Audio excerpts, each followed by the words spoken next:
Hello and welcome back to another episode of Lost Codex Legends. My name is Jesse, and today we're talking about one particular character who has had a very profound impact on main characters in the current expansion. I'm of course talking about the Lord Admiral himself, Dalen Proudmoore. Now Dalen Proudmoore was one of the most influential Alliance characters in the old Warcraft games. Today we're going to talk about his entire storyline throughout Warcraft 2 and Warcraft 3 and the small but important role, that Dalen plays in Battle for Azeroth. There may or may not be some Daddy Dalen memes. For those of you who don't know, Robert Baratheon, aka Bobby B, is played by Mark Addy, and Mark Addy is the one who voice acts Dalen Proudmoore in Battle for Azeroth. So of course if there's Bobby B memes, there has to be Dalen P memes? No, Daddy Dalen memes? I don't know, something. Dalen memes, and I can't promise you that a couple more won't show up. Now before I dive into Dalen Proudmoore's biography and everything that he did in his whole story in Warcraft 3, let's dive into who he was as a person, as a father, as a husband. Dalen Proudmoore was the beloved husband of Catherine Proudmoore, and together they had 3 children, Derek Proudmoore, Jaina Proudmoore, and Tandred Proudmoore. Now, Derek was substantially older than Jaina and Tandred, enough that he was able to fight alongside of his father during certain conflicts that I'll get to in just a bit. Now, obviously being the Lord of Kultiris, there is a certain responsibility and pressure put on Derek, being the oldest son, and Jaina being the only daughter that he has. We do know that there was a very loving relationship between Jaina and her father, with the song Daughter of the Sea, the original version of Daughter of the Sea, as we see in Jaina's Nightmare. Ahoy, ahoy, sweet daughter of the seas.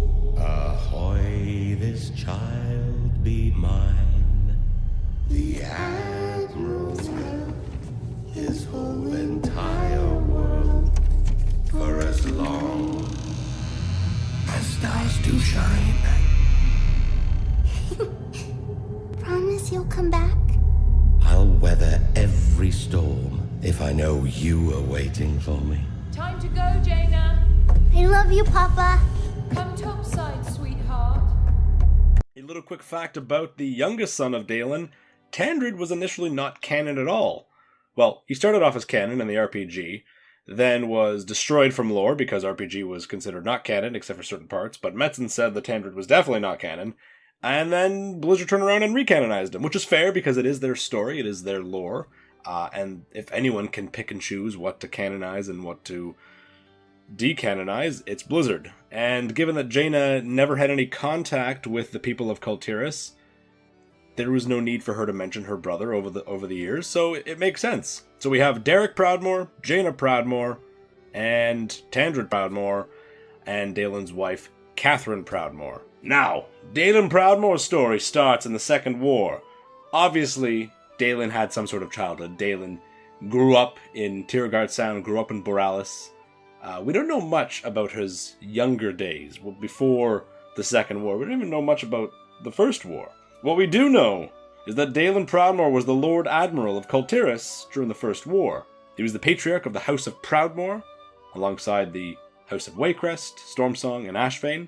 And when the Orcs threatened to invade Lordaeron, Dalen was among those who answered the call by Taranis Menethil II and Anduin Lothar for that emergency, legendary meeting that formed the Grand Alliance. And Dalen, being the Lord Admiral of Kultiris, the island nation, he was given the title of Grand Admiral of the entire Alliance fleet.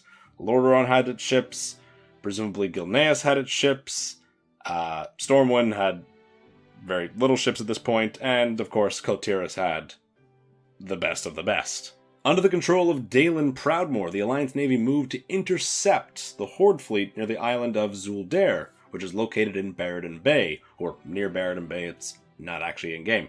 Despite its name, Zul'Dare has nothing to do with trolls.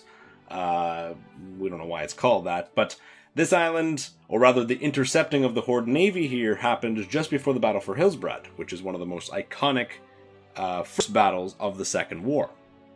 Due to Dalen's prowess at sea, and likely due to the superior nature of most of the ships in the fleet, which would have been of Terrassian nature, the Alliance Navy decimated the Horde fleet. It is almost laughable and hard to fathom how devastating this battle was against the Orcish Horde. They hadn't even made landfall for the majority of their forces, and yet this fleet, consisting of Gilnean ships and Lordaeron ships and mostly Kultira ships, absolutely decimated. And in fact, it was almost a cruel fight. The water was bloody with Orcish limbs and corpses, and Dalen thought, this is it. This is where we can stop this menace before they even get to land. This is, you come into my house, you come into my territory on the sea, no, you're done. Dalen got a little bit full of himself in terms of how easily the Horde could be beaten,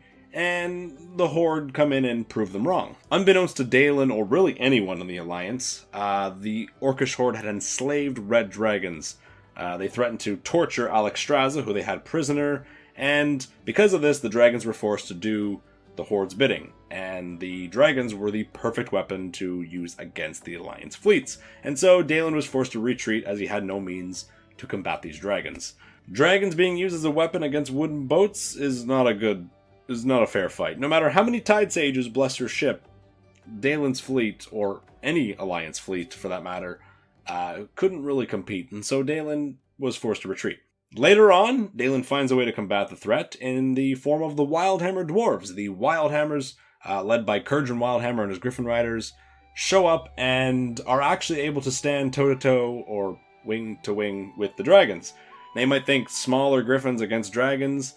Not surprisingly, the griffins are extremely agile, and with their storm hammers and the swift maneuvering, they're able to harass and actually do some decent damage against these red dragons, who again are being held against their will. But of course the dwarves don't know that, and the griffins don't know that, so an enemy is an enemy. Now, Dalen and the Alliance Navy were able to overtake the Horde fleet near the island of Crestfall.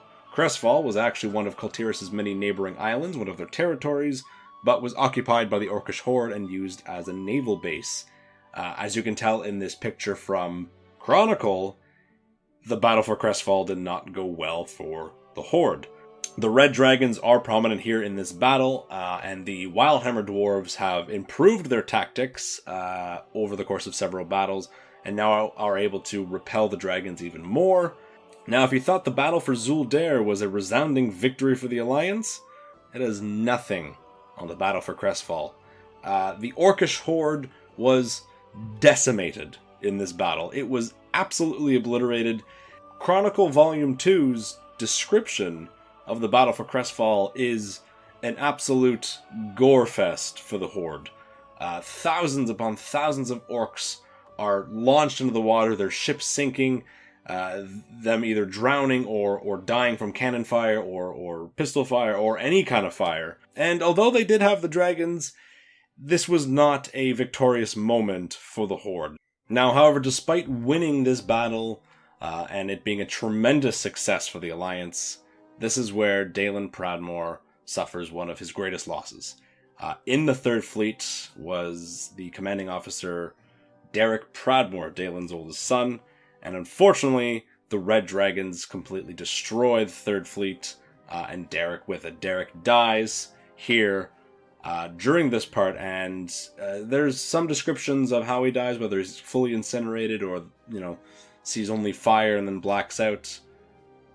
This comes up later in Battle for Azeroth, but we're not going to talk about that. So here, Dalen suffers a horrible personal loss, the loss of his eldest son against the Orcish Horde. And it is in this moment, he already despises the Orcish Horde, right? The orcs don't show themselves as noble creatures fighting for a good cause. They have raised Stormwind and burnt it to the ground. Thousands, civilians, soldiers, men, women, and children are dead at the hands of the Orcish Horde, at the hands of this monster, Orgrim Doomhammer. Monster to the Alliance, right?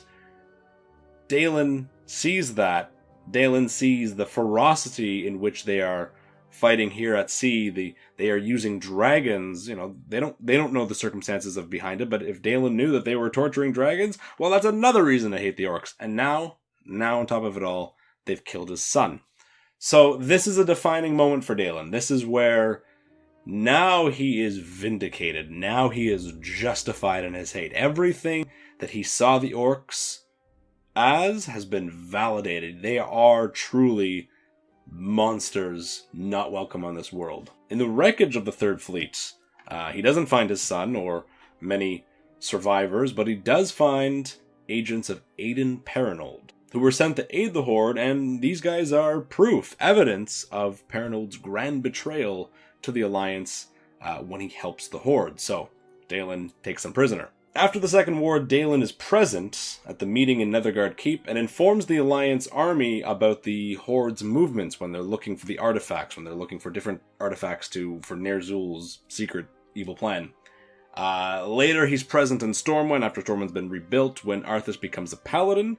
And at a later point in time, in fact much later, he was on the jury for Tyrion Fordring's trial regarding Eitrig and the fact that he defended Eitrig and saved Eitrig, this lone orc hermit that lived in the wilds. Tyrion was put on trial, and one of the judges was Dalen Proudmoore. And it's interesting because you've got Tyrion, who is one of the original paladins. He has sworn this oath to the light. And remember, paladins were first made to combat the orcish menace, and yet here Tyrion is defending an old orc because he saw Eitrig for something beyond a monster. But then you have Dalen, who's on the jury, and he's just flabbergasted. This man, this hero before him, a paladin of the Silver Hand, is defending an orc? How ridiculous is that? Dalen, there's not a lot of commentary from Dalen, but I can imagine the thoughts going on in his head, thinking like, really? Do you not remember Stormwind? Do you not remember what happened in Quel'Thalas, the gates of Lordaeron? Like, do you not remember any of these things? No doubt Dalen's terrible bias against orcs was something not in Tyrion's favor. We're going to skip ahead after the Second War. Presumably, at some point after the war was over, he has a funeral service for his son Derek. Here's a picture of younger Dalen with little child Jaina mourning Derek's loss.